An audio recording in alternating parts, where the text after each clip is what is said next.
Tu attends qu'elle dise « oui ». Laisse-moi te faire gagner des années. Tu ne l'entendras jamais. Aucune femme, au sommet de son attirance, ne prononcera ce petit mot logique et en réalité superflu.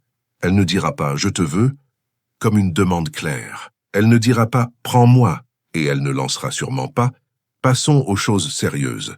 Dire ça reviendrait à se responsabiliser, à avouer qu'elle initie et à casser la magie fragile de la séduction où l'on laisse souvent l'homme prendre l'initiative. Pendant que tu attends, poli et demandeur, son corps hurle déjà. Ce n'est pas une simple allusion, ce sont des signaux qui ne s'interprètent que d'une seule façon.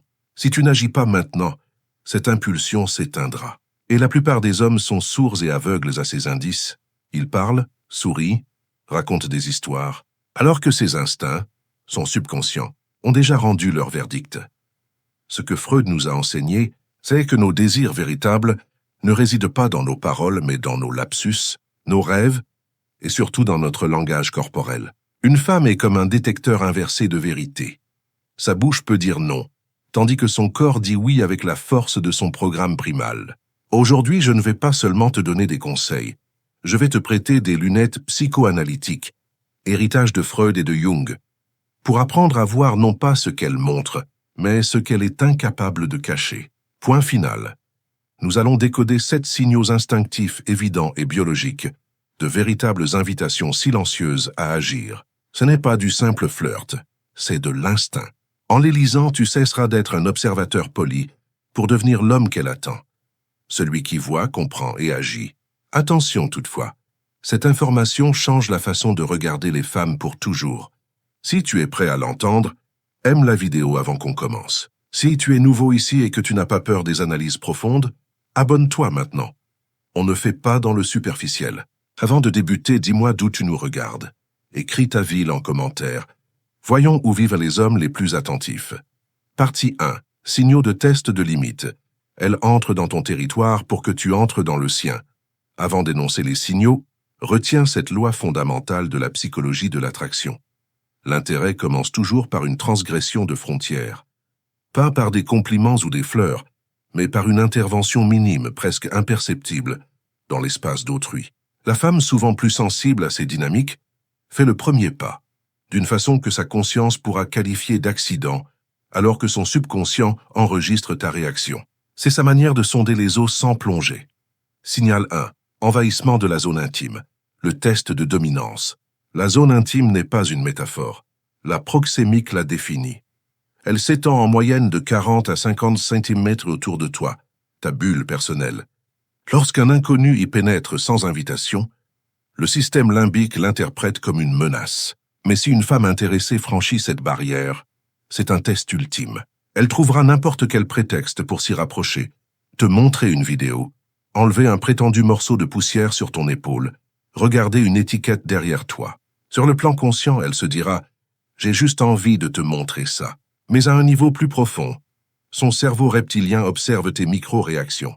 Un homme mal à l'aise recule, se crispe, détourne le regard. Il vient d'échouer au test. Un homme confiant garde sa place. Il ne bouge pas, sourit peut-être, incline légèrement la tête. Il valide silencieusement la présence d'elle. Millénaires d'évolution ont conditionné la femelle à choisir celui qui maîtrise son espace. Calme, présent, sûr. Si à 1,5 m tu restes immobile, son subconscient coche une case. Il est fort. Je peux me détendre près de lui. Signal 2. Le toucher tactique, le test de permission. Si franchir la zone intime est une reconnaissance, le toucher tactique est un débarquement sur ton territoire corporel. Elle rit et sa main effleure ton avant-bras. Tu expliques quelque chose et sa main frôle ton genou. Vous êtes assis côte à côte et en gesticulant, sa paume effleure la tienne. Le mot-clé reste accidentel. Mais, comme disait Freud, il n'y a pas d'accident. Ce qui distingue ce contact d'une tape amicale, c'est l'emplacement. Avant-bras, poignet, genou. La durée, un peu plus longue que nécessaire, et le contexte, au pic émotionnel. C'est un test, comment réagis-tu? Si tu retires la main ou si tu te figes, tu envoies un message non verbal d'inconfort. La bonne réponse. L'acceptation calme. Continue ta parole, souris légèrement, ne fais pas de scène. Tu réponds sans mots. Oui, c'est bien. Partie 2. Signaux d'autostimulation, elle répète sur elle ce qu'elle voudrait recevoir. Quand l'attirance dépasse un certain seuil, mais que l'action directe est socialement contrainte, l'énergie se dirige vers le soi ou des objets. Ces gestes sont difficiles à contrôler consciemment. Ils révèlent des fantasmes traduits en mouvement. Signal 3, toilettage public. Pining. Elle se recoiffe, sort un miroir pour vérifier son maquillage, lisse sa robe, touche un bijou. Ces gestes existent chez toutes, mais surgissent précisément quand son intérêt monte. Après une bonne blague ou une histoire forte, elle se prépare, inconsciemment. Jung parlerait d'un archétype qui s'active. Un programme comportemental ancien qui dit « Un mal important observe, je dois améliorer ma présentation ». Remarque le timing. Si son comportement change soudainement, fais-lui un compliment subtil, non pas « tu retouches tes cheveux », mais par exemple « tes yeux sont très expressifs ». Tu réponds à sa question non dite « tu m'as remarqué ». Signal 4, projection du désir. Toucher de soi inconscient. Quand l'excitation monte, elle caresse sa nuque, longe ses clavicules, passe un doigt sur sa lèvre, ou frotte doucement le verre qu'elle tient. Ce ne sont pas des gestes nerveux. Ils sont lents, rythmés, savoureux. Ils mettent en scène où elle est sensible et orientent ton attention. Ce n'est pas de la mise en scène consciente. C'est ton plan intérieur rendu visible. Différencie-les des gestes de nervosité, saccadés, rapides. La bonne réponse? Observer calmement et verbaliser avec finesse. Tu as l'air particulièrement songeuse aujourd'hui, et sans interpréter vulgairement. Simplement signaler que tu l'aperçois. Partie 3. Signaux d'ouverture et d'invitation. Elle baisse ses défenses. Le feu vert silencieux. Si les premières étapes étaient des tests puis des fuites du subconscient, les signaux suivants sont de véritables invitations. Ici, elle a accepté ton espace. Elle te fait confiance. Signal 5. Exposer les zones vulnérables. Soumission de confiance. Elle rejette ses cheveux en arrière, découvre sa nuque. Elle repose ses mains paumes visibles.